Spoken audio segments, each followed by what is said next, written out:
Bismillahirrahmanirrahim. Assalamualaikum warahmatullahi wabarakatuh. Selamat pagi semuanya. Salam sejahtera bagi kita semua. Salam, Om Swastiastu, Namo Buddhaya, dan salam kebajikan. Apa kabar teman-teman? Semoga kita semua selalu diberi lindungan oleh Allah Subhanahu wa Ta'ala. Amin, amin, ya Robbal Alamin. Hari ini kita akan membahas materi tentang peran anak muda dalam mewujudkan integrasi nasional. Di sini saya menggunakan media pembelajaran PowerPoint, di mana media pembelajaran PowerPoint ini dinilai sebagai media yang interaktif bagi anak SMA maupun SMP sederajat. Yang akan saya jelaskan pada materi hari ini adalah yaitu materi kelas 10 SMA sederajat, yaitu berkaitan dengan perwujudan integrasi nasional. Mungkin sebelum memulai pembelajaran, alangkah baiknya kita berdoa terlebih dahulu sesuai dengan kepercayaan agamanya masing-masing. Berdoa dipersilahkan.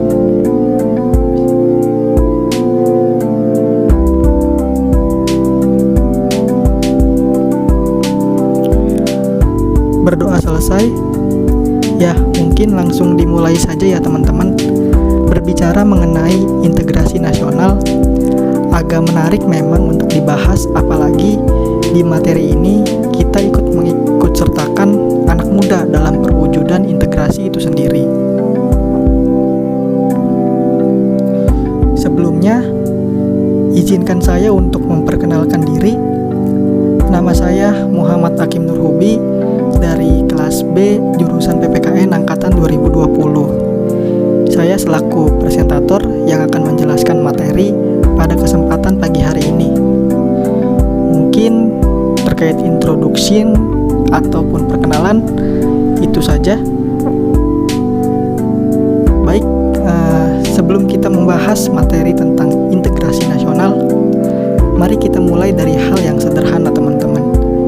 Kita harus mengetahui terlebih dahulu nih teman-teman, apa pengertian dari kedua kata tersebut, baik itu dari integrasi maupun dari nasional itu sendiri. Setelah kita sudah mengetahui pengertian dari keduanya, kita dapat mengkorelasikan kedua pengertian untuk mendapatkan satu jawaban yang sangat utuh.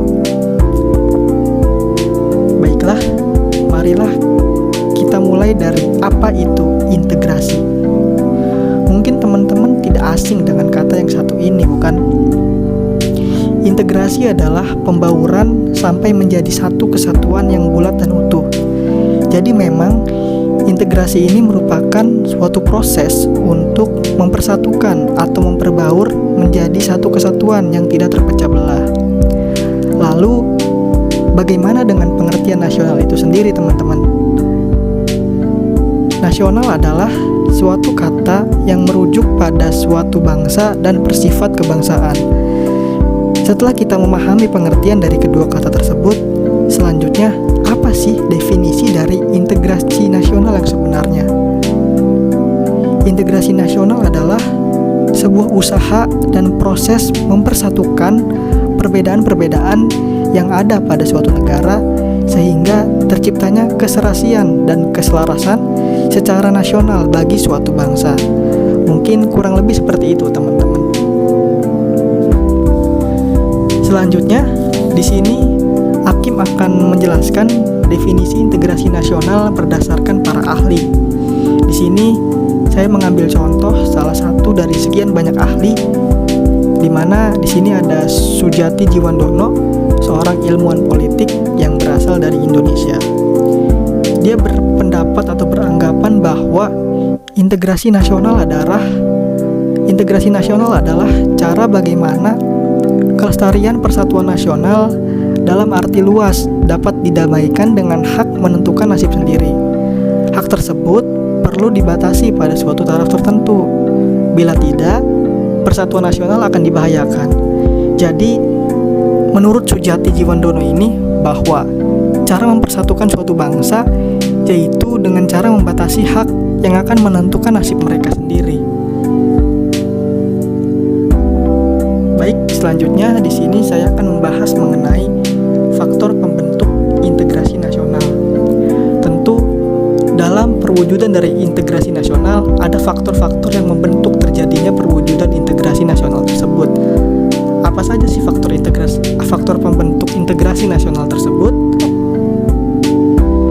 Di sini yang pertama adanya ideologi nasional yang tercermin dalam simbol negara, yaitu Garuda Pancasila dan semboyan Bhinneka Tunggal Ika. Yang kedua, adanya tekad serta keinginan untuk bersatu di kalangan bangsa Indonesia seperti yang dinyatakan dalam Sumpah Pemuda. Yang ketiga, adanya semangat persatuan dan kesatuan dalam bangsa, bahasa, dan tanah air Indonesia. Dan yang terakhir, adanya jiwa dan semangat gotong royong, solidaritas, dan toleransi keagamaan yang sangat kuat. Jadi memang faktor-faktor pembentuk dari keempat yang saya sebutkan itu cukup penting ya. Walaupun dari sekian banyaknya faktor, menurut saya faktor-faktor ini harus menjadi faktor pembentuk dalam perwujudan dari integrasi nasional tersebut. Apabila kita tidak membentuk faktor pembentuk untuk mewujudkan integrasi nasional tersebut, maka integrasi nasional tersebut tidak akan tercapai. Selanjutnya, di sini saya akan membahas tentang faktor penghambat integrasi nasional. Setelah tadi ada faktor pembentuk dari integrasi nasional, tentu ada faktor penghambat di mana integrasi nasional itu tidak bisa terwujud, teman-teman. Apa aja faktor penghambat tersebut? Yang pertama, kurangnya penghargaan terhadap kemajemukan yang bersifat heterogen. Yang kedua, kurangnya toleransi antar golongan. Yang ketiga, kurangnya kesadaran dari masyarakat Indonesia terhadap ancaman dan gangguan dari luar. Dan yang terakhir, adanya ketidakpuasan terhadap ketimpangan dan ketidakmerataan hasil-hasil pembangunan. Dan yang terakhir, sebagai penutupnya, di sini saya akan membahas terkait dengan peran generasi muda, teman-teman. Jadi, generasi muda juga bisa berperan aktif. Gimana sih caranya dalam mewujudkan integrasi nasional tersebut? Karena di era yang bergerak semakin dinamis, anak muda dituntut untuk berpikir lebih advance atau lebih jauh satu langkah di depan untuk mewujudkan perwujudan dari integrasi nasional ini sendiri. Apa saja yang bisa dilakukan oleh anak muda? Yang pertama, mengamalkan harapan para pahlawan untuk menciptakan generasi yang bermanfaat.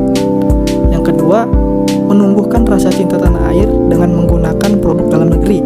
Dan yang terakhir, toleransi antar ras, suku, dan umat beragama. Baiklah, mungkin itu saja yang bisa saya sampaikan. Kurang lebihnya mohon maaf. Wassalamualaikum warahmatullahi wabarakatuh.